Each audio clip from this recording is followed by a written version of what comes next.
I can feel you staring back.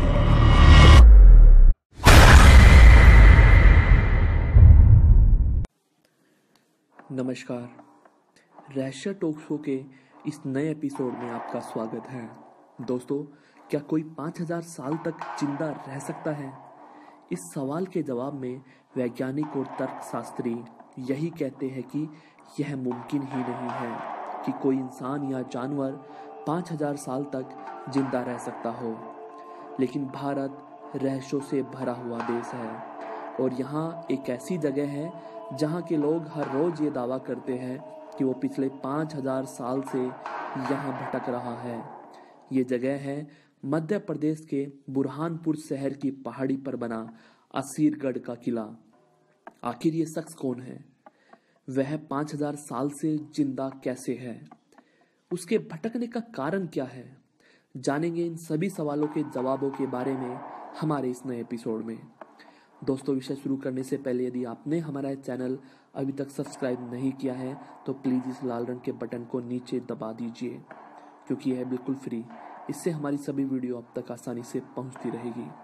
तो चलिए दोस्तों, शुरुआत करते हैं। महाभारत के प्रमुख किरदार अश्वत्थामा के विषय में आपने जरूर कुछ न कुछ सुना होगा। अश्वत्थामा गुरु द्रोणाचार्य के पुत्र थे। गुरु द्रोणाचार्य ने ही कौरवों व पांडवों को अस्त्र शस्त्र विद्या में पारंगत बनाया था।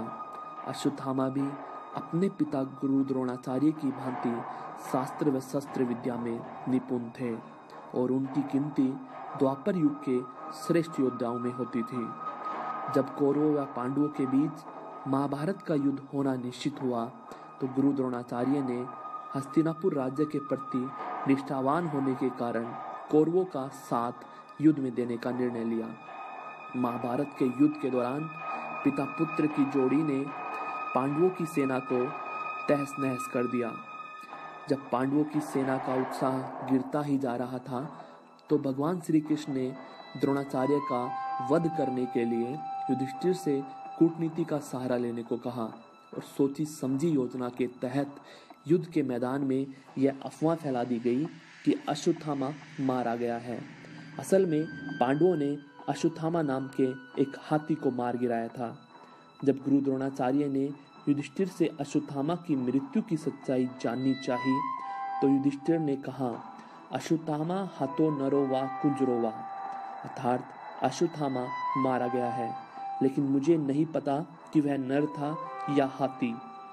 यह सुनकर पुत्र वियोग में आहत होकर गुरु द्रोणाचार्य शास्त्रों का त्याग करके वहीं युद्ध भूमि में औंधे मुंह बैठ गए और इसी मौके का लाभ उठाकर पांचाल नरेश द्रुपद के पुत्र धृष्टद्युम्न ने उनका वध कर दिया।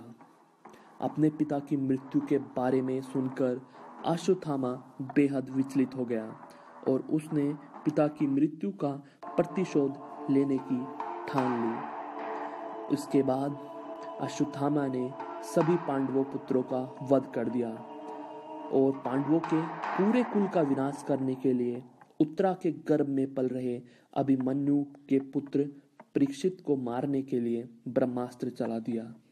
तब भगवान श्री कृष्ण ने स्वयं ब्रह्मास्त्र से परीक्षित की रक्षा की और क्रोधित होकर अश्वत्थामा के माथे पर लगी मणि निकाल ली और उसे तेजहीन कर युगों युगों तक भटकने का श्राप दे दिया। बस तभी से अश्वत्थामा इस असीरगढ़ के किले में भटक रहे हैं। कहा जाता है कि किले के अलावा अश्वत्थामा मध्य प्रदेश के जबलपुर के गोरी घाट पर नर्मदा नदी के किनारे भी भटकते रहते हैं। वहां के कई स्थानीय लोगों ने अश्वत्थामा को कई बार वहां घूमते देखा है। स्थानीय निवासियों के अनुसार अश्वत्थामा कभी कभी अपने माथे के घाव से बहते हुए खून को रोकने के लिए हल्दी और तेल की मांग करते हैं। गांव के बुजुर्ग बताते हैं कि जो भी शख्स अश्वत्थामा को देख लेता है वह कुछ दिनों के बाद ही पागल हो जाता है। असीरगढ़ के किले में स्थित तालाब में स्नान करके अश्वत्थामा शिव मंदिर में पूजा अर्चना करने जाते हैं और रोज सुबह इस शिव मंदिर पर गांव के लोगों को शिवलिंग पर फूल और पत्तियां चढ़े हुए मिलते हैं और साथ में अभिषेक हुआ भी मिलता है। दोस्तों ये थी अश्वत्थामा की कहानी जो पिछले 5000 वर्ष से भटक रहे हैं। स्क्रीन पर जो 4 वीडियो दिखाई दे रही है, ये वीडियो भी इतनी ही रहस्य और रोमांच से भरी हुई है। प्लीज़ इन वीडियो को भी देखिए और हमारी वीडियो को लाइक कीजिए और फेसबुक, व्हाट्सएप, ट्विटर पर ज़्यादा से ज़्यादा शेयर कीजिए। वीडियो देखने के लिए आपका बहुत बहुत धन्यवाद।